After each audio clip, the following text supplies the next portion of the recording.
Infectious mononucleosis patients should advise rest for minimum 1 week, 2 week, 3 week, 4 week. Answer of this question is 4 week. It's because physical activity like sports may lead to spleen rupture.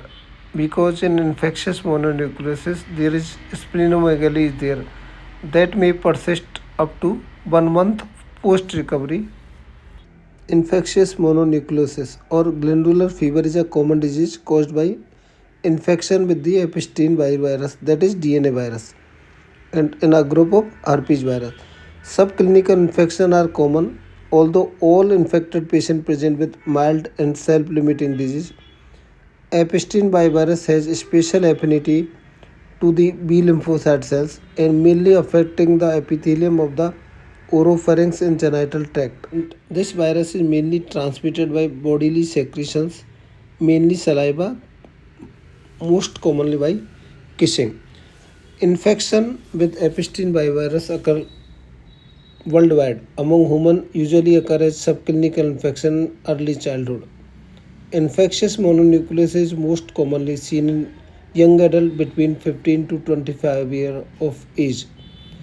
The incubation period is about 1 to 2 months.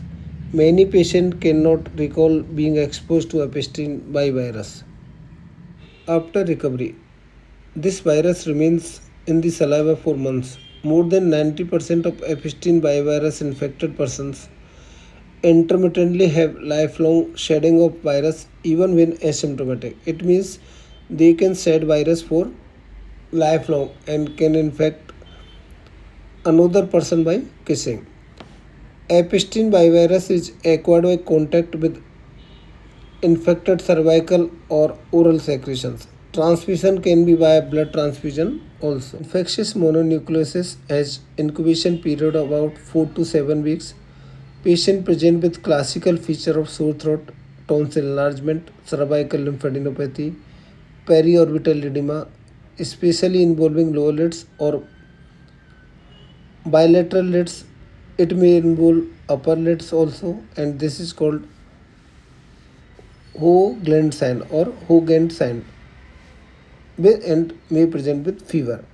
So, periorbital edema, mostly it is bilateral, is called Hoagland sign in the infectious mononucleosis.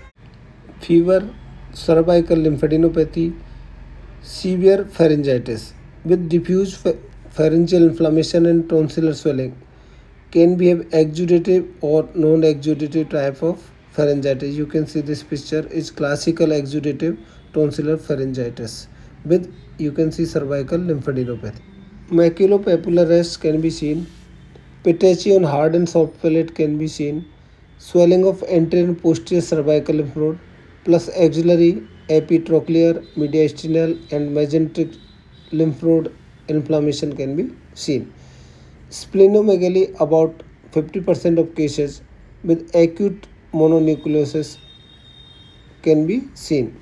Hepatomegaly occur about 10% of cases, and there is increase of ALT, AST and lactic acid dehydrogenase level in the blood. Jaundice can be seen about 5% of the cases. Early in illness, cutaneous energy and decreased cellular immune response to mitogens and antigens are common. So this Epstein virus infect mainly B lymphocytes, and where our B lymphocytes are there, they are all organ are inflamed and swelled. Diagnosis of infectious mononucleosis involve identifying atypical lymphocyte in peripheral blood smear.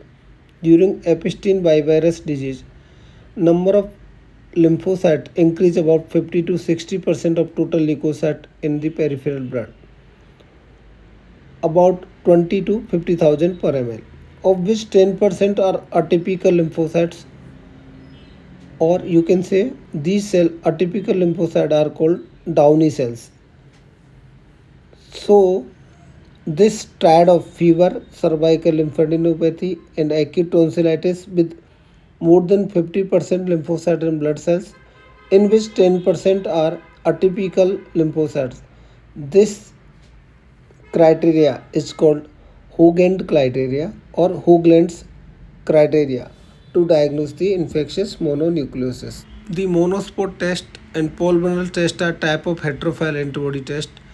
Pulmonal test is based on the sheep RBC, while the monospot test based on the horse RBC.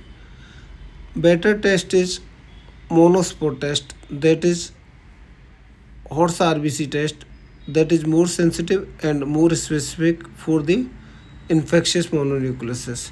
So blood test for infectious mononucleosis is called HEAT test, that is heterophile antibody test, that can be done by two methods, monospot test or pulmonal test. Now treatment of infectious mononucleosis. There is no specific treatment for this virus. Only supportive measures like fluid, analgesia, and rest are advised. So, main treatment is paracetamol. You can give corticosteroids after doing RBC, BP test, and sugar test.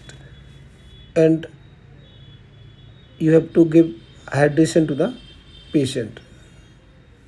If sometimes there is streptococci infection is there, then you have to give antibiotics like amoxicillin, ampicillin to treat the streptococcal infection. The complications of infectious mononucleosis. It may lead to airway obstruction, anemia, thrombocytopenia, encephalitis, transverse myelitis, Guillain-Barré syndrome, pericarditis, and myocarditis. These are the common complications of infectious mononucleosis. These patients should advise 1 month rest because there are chances of spleen rupture during physical exertion. So there should be no sports activity during this infectious mononucleosis and post recovery 1 month, and he and she should be advised rest for 1 month.